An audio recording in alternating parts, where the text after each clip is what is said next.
Bonjour et bienvenue dans cette session de formation sur Python. Dans cette formation, nous allons explorer ensemble en profondeur l'utilisation des boucles for et while. Sans plus tarder, let's go. Alors, c'était les fichiers de la précédente vidéo. Je vais créer un autre fichier. Du coup, j'ouvre ici, que je vais nommer, on va appeler ça les boucles. Boucle.py, comme ça. Mais bon, je mets petit commentaire ici pour mettre nos notes. Commençons par la boucle for. La boucle for est utilisée pour parcourir une séquence, c'est-à-dire les listes, des tuples, des dictionnaires, des ensembles ou une chaîne de caractères tout simplement. Elle permet d'exécuter un bloc de code pour chaque élément de la section de manière séquentielle. Je vais vous donner la syntaxe de base déjà. Donc on va dire comme ça, for, on donne une valeur ici, une variable, on va dire le nom d'une variable ici, in la séquence. Alors, je vous explique. Comment ça se passe? Bon, imaginons ici, on veut exécuter un code par rapport à là. Donc, en gros, lui, il va parcourir chaque élément de la séquence et il met à chaque tour un élément dans cette variable-là. Donc, il parcourt les séquences et à chaque tour, il met un élément dans cette variable. Et cet élément-là, il peut être utilisé dans la boucle directement. Bon, par exemple, on peut faire print des variables. Vous voyez. Donc, c'est comme ça on définit une boucle for. Il n'y a pas beaucoup plus simple que ça. Maintenant, on va donner un exemple d'utilisation concret. OK? Par exemple, moi, j'ai un ensemble d'adresses IP. OK? Ces adresses IP, on a par exemple 192.168.1.1. Le deuxième, on va dire par exemple 192.168.1.10. Et puis par la suite, on a 192.168.1.15, par exemple. Parfait. Donc, c'est nos adresses IP là. On veut parcourir chaque élément et afficher. Par exemple, on va dire for une adresse IP in dans la liste d'adresses IP. Donc, pour chaque adresse IP, je veux que tu m'affiches un print comme ça. Et ce print, ce sera simple. On va dire analyse de l'adresse IP. Et là, on va afficher tout simplement l'adresse IP. Comme ça. J'enregistre ça, je viens, je lance ce code. Je mets Python et je lance le code boucle. Comme ça. Et là, vous voyez, pour chaque tour, il a exécuté ce bout de code. Et il prend, pour chaque élément, il met sa valeur dans IP. Donc, IP est écrasé à chaque tour. On va voir maintenant beaucoup plus en détail, tout ça. Maintenant, les astuces, on va voir des petites astuces, des raccourcis qui peuvent être utiles avec for. Maintenant, imaginons que vous voulez attribuer à chaque tour un numéro, un index, quelque chose de ce genre. Pour cela, vous allez utiliser, enumerate. Enumerate. Et enumerate, lui, il va vous permettre d'énumérer, comme son nom l'indique. Donc, vous allez donner, il va retourner deux valeurs, par exemple, là, l'adresse IP et son index. Donc, ici, par exemple, on va dire quelque chose du genre index, je peux faire comme ça, je pense que ça va marcher, oui, ça va marcher normalement. Et là, moi, je vais faire comme ça, j'enregistre tout ça, je viens, j'exécute. Et là, vous voyez, il a associé un index à chaque élément. Donc ça, c'est le 1, le 2, le 3. Donc ça peut être utile. Là, l'index ici, ça commence par 0, c'est pourquoi j'ai fait plus 1. Et là, vous pouvez, même la récupération, vous pouvez faire quelque chose du genre, par exemple. Je ne sais pas pourquoi vous aurez besoin de faire ça, vu qu'il va récupérer directement ici. Mais vous pouvez lui passer par exemple l'index. Comme ça, il va prendre l'index correspondant et lire la valeur. Donc là, je fais comme ça. Vous voyez, c'est le même résultat. Parfait. On va faire quelque chose de un peu plus poussé. OK? En une seule ligne, on va faire une boucle. En gros, bon, je vais faire quelque chose, une version beaucoup plus simple et puis je vais le simplifier. Je vais faire, je vais faire d'abord une version simple et puis on va les complexifier. OK? Donc, imaginons que nous, on veut les adresses IP qui sont suspects. Je ne sais pas pour quelle raison, on va les faire comme ça. Maintenant, on a nos adresses IP qui sont là. OK? Et là, on va dire par exemple suspicious IP. IPs, comme ça. On va dire que c'est un tableau. Vous vous rappelez des listes. Donc, si vous avez oublié, n'hésitez pas à revenir sur la vidéo dans laquelle on a traité cela. Donc, je vais parcourir chaque élément. Je fais for. Donc, je fais la même chose qu'ici. Hein. Je fais for IP in IPs. Et là, comme ça. Donc, qu'est-ce que je vais faire? Je vais dire if 192.168.10, bon, .1.10. Imaginons, je veux tester que ceci se trouve dans une chaîne, dans la chaîne des caractères, c'est-à-dire l'IP là. On va dire si cette valeur-là se trouve dans la chaîne des caractères qui est récupérée ici, dans ce cas, on va faire suspicious IP.append. On ajoute la valeur là. On va ajouter IP. Parfait. Et là, à la fin, on va afficher cette valeur. Je vais faire juste ces print des suspicious IPs. Parfait. Donc, j'enregistre ça, je viens, j'exécute mon code. Et là, vous voyez, c'est seulement celui-ci qui est suspect. Bon, c'est une règle bidon, hein, mais voilà, c'est ça. Maintenant, on peut faire ça beaucoup plus simple. Okay? On a combiné les structures conditionnelles avec une boucle. On pourrait faire quelque chose de suspicious. IPs, on dit que c'est un tableau. Et je vais écrire d'abord, après je vous explique.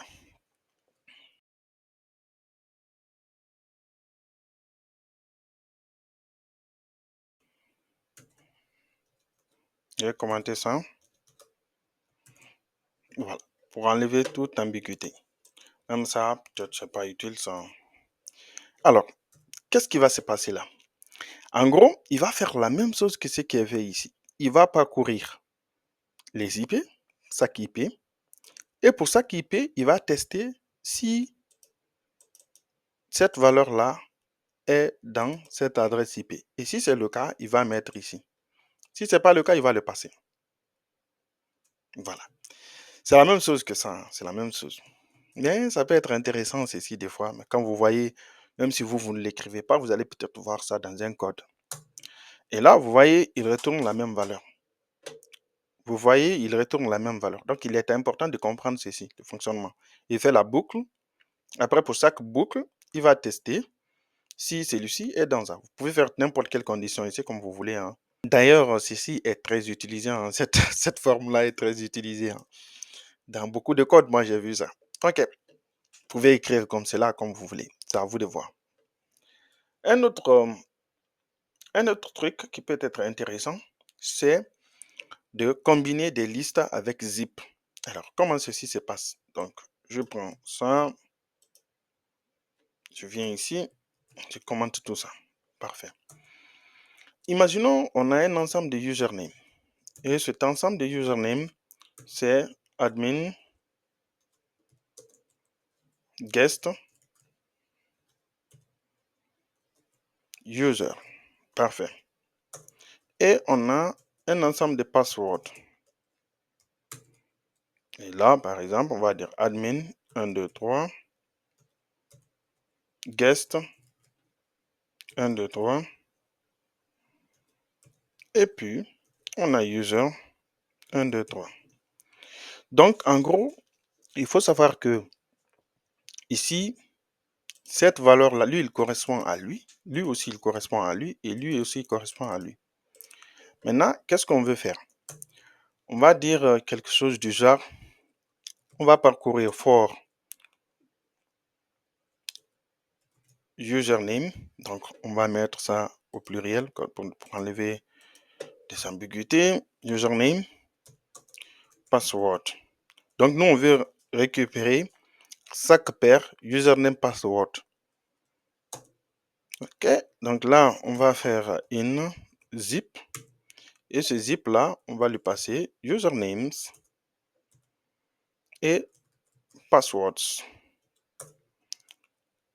Comme ça, lui, il va faire la combinaison de chaque élément comme ça. À ce niveau, on va tout simplement afficher print, par exemple, vérification de... Bon, on va faire quelque chose de ça, username, avec le mot de passe,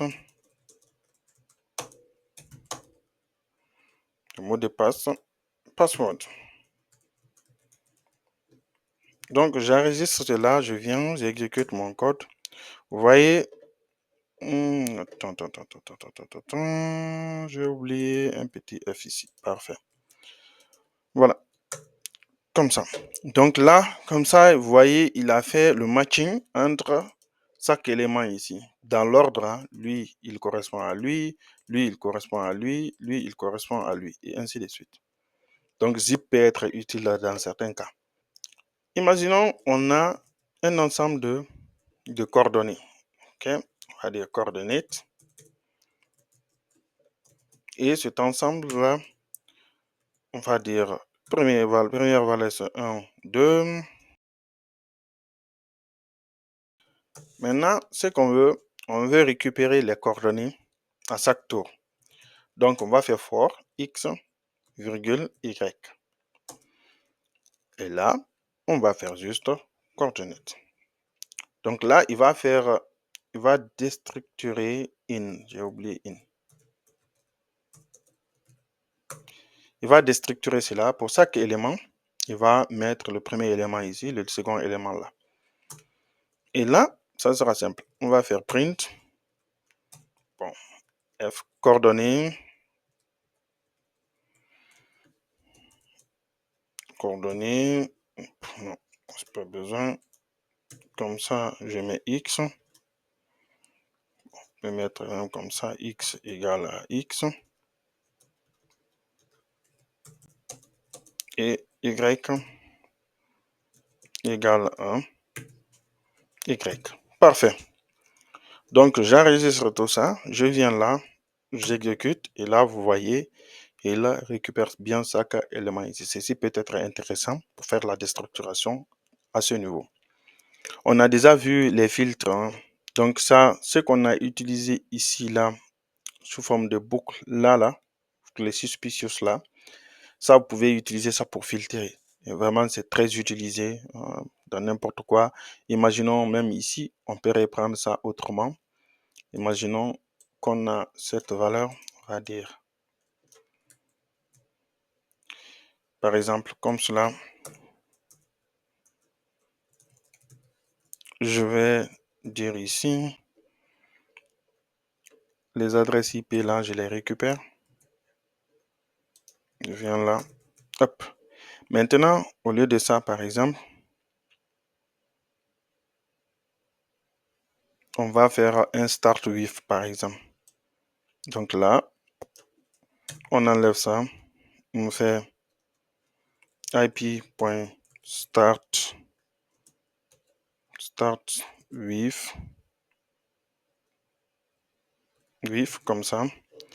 Et lui, on va dire que lui, si l'adresse IP commence par ça, imaginons, on veut filtrer tout ce qui commence par celui-ci, ou bien on va dire quelque chose du genre, donc moi je vais changer un pour avoir une exception au moins. Donc tout ce qui commence par ça, donc tu mets ça ici. Du coup, si j'enregistre ça, je viens, j'exécute, vous voyez, il y a tout sauf ça. Donc, ça peut vous permettre de faire des filtres comme ça. Comme vous savez, on a déjà vu start with et tout au niveau des strings. On peut utiliser range pour des séquences numériques. Donc, range est utile pour générer une séquence de nombres. Il est idéal pour faire des boucles basées sur des index. Maintenant, imaginons que, par exemple, je vais faire quelque chose du genre i comme index. On va mettre index. Il faut adapter les bonnes pratiques. Range, comme ça, de 5. En faisant cela, il ne faut pas oublier in. Voilà. Sinon, on ne va pas aller loin. Du coup, je fais print de nombre comme ça, index, par exemple. Et là, si on fait ça comme ça, il va commencer de 0 à 4. Donc, il va faire le range de 0 jusqu'à la valeur -1. Donc, c'est ce qu'il y a là. Alors, il y a des possibilités d'ajouter, il y a la possibilité d'ajouter des paramètres supplémentaires ici. Quand vous faites comme ça, il va vous dire le stop et les steps. Voilà. Donc, on a déjà vu ça dans les formations précédentes, mais vous pouvez voir ça aussi dans la doc et les explications qui sont données ici. On va voir un autre cas pour finir avec les boucles for, c'est mettre fin à la boucle. Je vais prendre Suspicious là, comme ça. Donc, on va dire là, Suspicious IPs. Donc, je mets une liste. Alors, imaginons que nous, on ne veut pas faire tout ça. Ok, pour nous, on ne veut pas finir la boucle si on détecte un seul. Si on détecte un seulement, on arrête. On ne veut pas continuer. Donc, dans ce cas, on va dire, par exemple, imaginons, on va comparer. Si IP est égal à ça, dans ce cas, on va même pas appendre ça. On s'en fout d'appendre. On va juste faire un petit print ici. On va dire print IP suspect détecté. Comme ça. Arrêt de l'analyse, par exemple. Et là, comme ça, si on veut arrêter l'analyse, il faut utiliser le mot-clé break.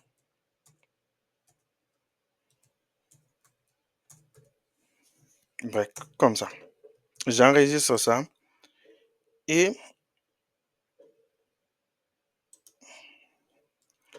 là, si je viens, j'exécute. Donc, il le détecte et il ne fait pas le reste. Donc, pour être sûr, on va mettre un petit print ici de IP.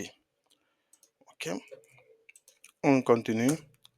Donc, il a bien affiché le premier, c'est bien, il a fait la boucle, mais le deuxième, il n'est pas fait. Il est sorti de là, directement de la boucle. Donc, si vous voulez arrêter vraiment la boucle, vous pouvez utiliser break. On va passer finalement à while. Ça, c'est un autre moyen de faire des boucles. C'est quoi la boucle while? La boucle while continue d'exécuter un bloc de code tant qu'une condition spécifiée est vraie. Donc, elle est idéale pour les situations où le nombre d'itérations n'est pas déterminé à l'avance, comme ce qu'on a vu tout à l'heure, et dépend des conditions dynamiques. Donc, la structure de while, c'est simple. Donc, je vais le mettre à côté de l'autre. While, c'est comme ça. While, condition, c'est tout. Et là, vous mettez votre code en bas ici. Pour illustrer cela, nous allons commencer par un exemple. Cet exemple-là consiste à surveiller les tentatives de connexion jusqu'à ce qu'un certain nombre de tentatives échouées soient atteints. Donc, on va créer deux variables pour cela. La première variable, c'est attempt. Ça, c'est le nombre de tentatives. Et puis, on va donner un max attempt. Ça, c'est le nombre maximum de tentatives. Ça, on le met à 3. Maintenant, on va faire une boucle. La boucle consistera à dire while. Il faut faire la boucle en tant que le nombre de tentatives est inférieur au nombre maximum de tentatives. Donc, ça, c'est la boucle. Et qu'est-ce qu'on va faire? On va mettre ce qu'on veut exécuter dans le code. Nous, dans notre cas, on va faire un print tout simplement. Et dans ce print, on va mettre le nombre de tentatives. Tentative. Donc, quelque chose de ce genre, tentative. Donc, on va faire la attempt. Et on incrémente de 1. Comme ça va donner quelque chose qui est lisible pour nous. Et puis, je mets analyse en cours, par exemple. Et 3 points. Parfait. Maintenant, l'idée, c'est d'incrémenter cela pour que ça change. Sinon, il ne va pas sortir de la boucle infinie. Donc, on incrémente à chaque tentative, à chaque tour. Donc, c'est l'exemple simple comme ça. On va le faire progresser au fur et à mesure. Quand j'exécute ce code, je fais Python, boucle, tab, comme ça. Là, il donne tentative 1, 2 et 3. Maintenant, on va complexifier cela un tout petit peu. On va rendre cela un tout petit peu interactif. C'est-à-dire, on va demander à l'utilisateur dès le début, par exemple, si je dis password. Imaginons, on veut demander à l'utilisateur le password ou credentials comme vous voulez. Donc, on va faire un input. L'input là, on demandera à l'utilisateur d'entrer le mot de passe. Maintenant, l'idée, c'est de tester ce mot de passe là. Donc, qu'est-ce qu'on va faire? On va dire si le mot de passe est égal, par exemple, à admin. Ok, on va changer cela. Ok, c'est bon. À admin. Dans ce cas, on veut que la boucle s'arrête. Donc, on va introduire l'utilisation du mot-clé break. Donc, comment ça va se faire? On va tout simplement faire vous êtes authentifié avec succès. Parfait. Maintenant, pour arrêter la boucle, on fait break. Voilà. Maintenant, j'enregistre cela. On va voir ce que ça va donner comme comportement. Si j'exécute mon code à nouveau, il me fait tentative 1. Donc, analyse en cours. Peut-être on pourra mettre ça à la fin, mais ça, c'est question d'esthétique. Si je donne un mot de passe qui est différent des admin, ADM par exemple, il va faire une deuxième tentative. Maintenant, imaginons ici, là, maintenant, je donne le bon admin. Et vous voyez, vous êtes authentifié et il est sorti. Donc, il n'a pas fait la troisième tentative. Donc, break va vous permettre de sortir de la boucle directement sans exécuter le reste qui est là.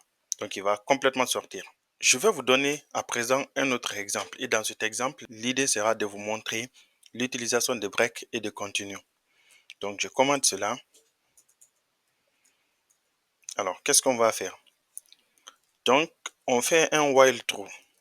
While true, ça c'est une boucle infinie. Quand il rentre, il ne sort pas normalement, sauf quand on l'arrête par le code.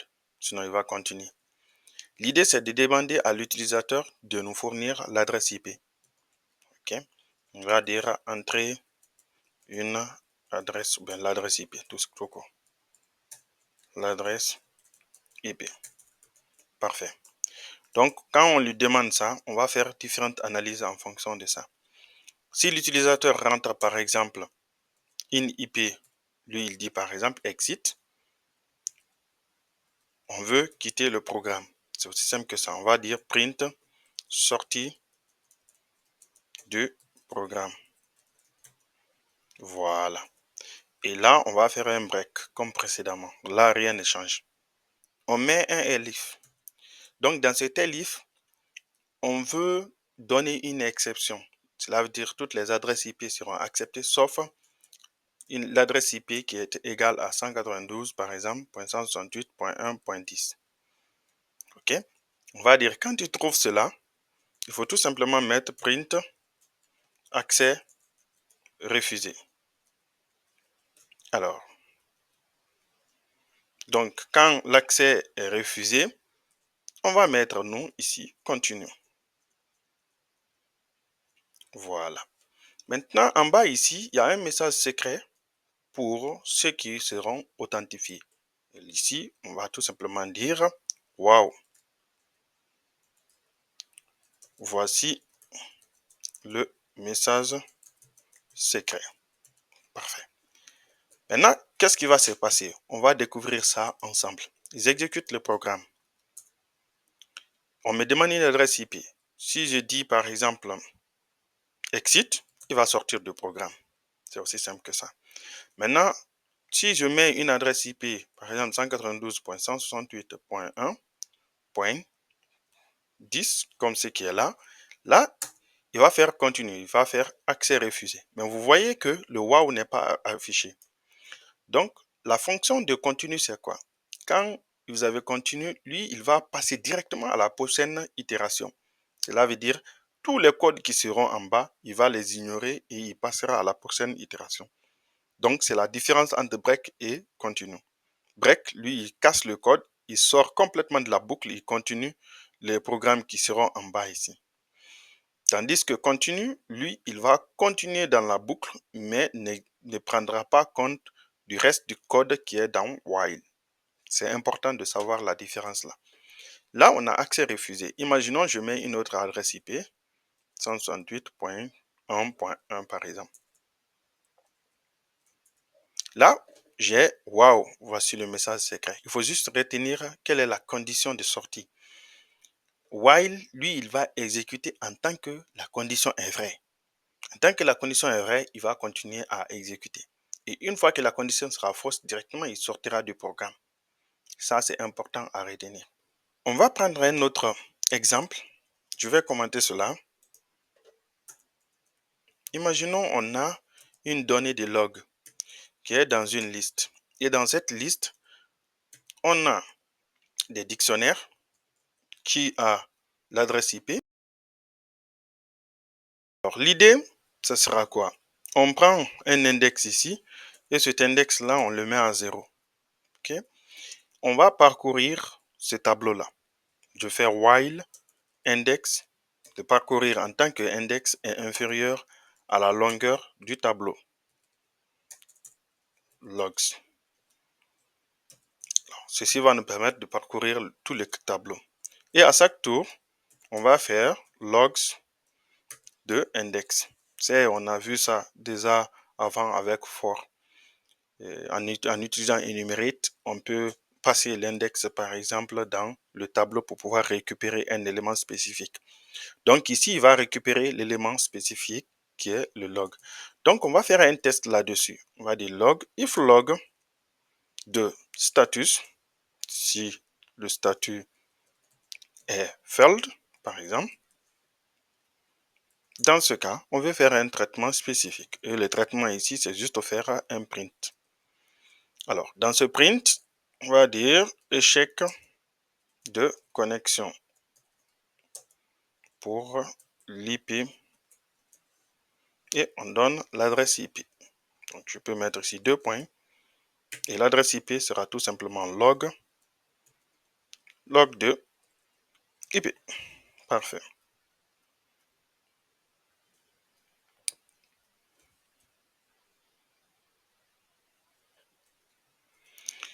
Et une fois ceci fait, on va incrémenter l'adresse, on va incrémenter plutôt l'index à chaque tour. Donc ici, on fait comme cela, on ajoute 1 à index. On enregistre ça et on exécute. Ici, je vais faire exit. On est sorti de notre programme et on lance le programme à nouveau. Alors, il me dit tout de suite là que échec de connexion pour l'IP, la donnée, l'adresse IP ici.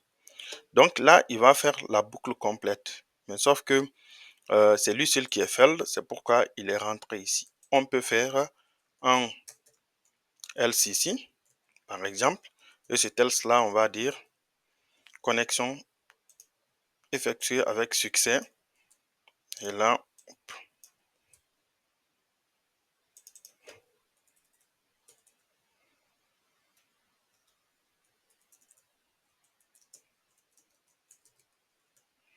Connexion effectuée avec succès. Pour l'IP, donc il va donner cette adresse IP ici. Donc si j'enregistre et que je viens là, comme ça, il va me donner les deux. Connexion effectuée avec succès avec celui-ci et l'autre là, là. Donc cela veut dire que vous pouvez mettre n'importe quelle condition ici. Bon, pour ma part, moi j'aurais préféré utiliser ici une boucle for parce que c'est beaucoup plus simple là, si c'était une boucle for, par rapport à une boucle while. C'est-à-dire, ici, si c'est une boucle for, on va juste faire for log in logs, comme ça. Et pour chaque log, on va faire le test et faire l'affichage correspondant. Comme ça, on va faire là. Donc, on n'a pas à entretenir un index spécifique. On n'a pas à faire tous ces tests-là qui n'ont pas beaucoup d'intérêt à faire intervenir une autre fonction qui va calculer la taille de notre tableau. Du coup, on fait ça, cela. Donc, par rapport aux besoins que vous avez, si vous ne savez pas le nombre d'itérations exactes et que c'est quelque chose qui doit se faire jusqu'à une certaine condition, là, vous allez utiliser, par exemple, while. Maintenant, si vous savez exactement ce que vous voulez, par exemple, c'est 100 itérations, ou bien c'est un tableau que vous voulez parcourir ou quelque chose de ce genre, c'est beaucoup plus simple quand même d'utiliser le for. Mais c'est à vous de juger quel est le mieux placé pour les deux. Il faut savoir que au niveau de ces boucles, comme les boucles while, vous pouvez introduire une certaine latence, hein. Imaginons pour ici le fait que l'utilisateur puisse faire des tentatives de connexion ici. Vous vous dites par exemple, ah, je veux quand même qu'il y ait un certain temps de traitement, c'est-à-dire je vais venir là, je commente tout ça comme ça et je viens au niveau des tentatives là. Oui, bon, je vais fermer les commentaires de là et rouvrir ici. Parfait. Maintenant, ici, par exemple, vous pouvez mettre une petite latence. Disons, par exemple, vous voulez faire quelque chose de... Vous voulez endormir le programme pour 2 secondes, par exemple. Vous faites quelque chose de ce genre. Mais pour cela, il faut importer le time. Donc, vous importez cela. On va voir les imports par la suite. C'est juste un exemple ici. Donc, vous importez time et vous le faites dormir pour qu'il y ait un certain temps entre la première tentative et la seconde. Donc, j'enregistre ça. Par exemple, si je viens, j'exécute, il me demande le mot de passe. Je dis ADM. Là, vous voyez, il y a un temps, comme une sorte de temps de traitement ou quelque chose de ce genre. Donc, et ainsi de suite. Vous pouvez travailler comme cela. Donc, c'est juste un exemple, hein, c'est juste une astuce comme ça. Ça peut ou ne pas être utile pour vous. Voilà. On va à présent faire des exemples plus ou moins complexes. C'est un peu comme ce qu'on a vu. Donc, ça c'est à peu près tout ce qu'il faut savoir au niveau des boucles while. Et cet exemple-là, par exemple, on va reprendre l'histoire des logs là, d'analyse des logs. On va appeler ça, par exemple, security log. Security logs, comme ça. Bon, disons on a cette donnée qui est là, on veut l'analyser. On va commencer par créer une variable qu'on va appeler field attempts, qui va contenir le nombre de tentatives. On va dire que c'est un dictionnaire. Parfait. Et là, on va parcourir tous les logs. Log in security log. Je pense que vous commencez à prendre habitude de la boucle for. Je vais dire if log de status. Donc, si le log ici est field, dans ce cas, qu'est-ce qu'on veut faire? On va mettre l'adresse IP dans une variable intermédiaire qu'on va appeler IP, comme cela. Et puis, on va stocker ça dans notre field attempt. Donc, on met l'adresse IP, plutôt, on va le mettre par l'index de l'IP même. Et puis, par la suite, qu'est-ce qu'on va faire? Dans celui-ci, on va faire field attempt .get IP 0. Donc, l'idée, c'est quoi? On récupère l'adresse IP correspondant là. S'il était déjà là-dedans, on va le récupérer. S'il n'est pas là-bas, on va mettre 0 dans ce premier-là. Et puis, on incrémente. Ceci permet d'incrémenter le nombre de tentatives. Donc, qu'est-ce qu'il fait? Il récupère si la valeur est déjà enregistrée. S'il n'est pas enregistré, il va mettre 0 comme valeur par défaut. Et puis, il l'incrémente de 1. Parfait. Maintenant, on va dire à présent un autre if. Okay, c'est vraiment la combinaison des if, des for, et prendre habitude de cela.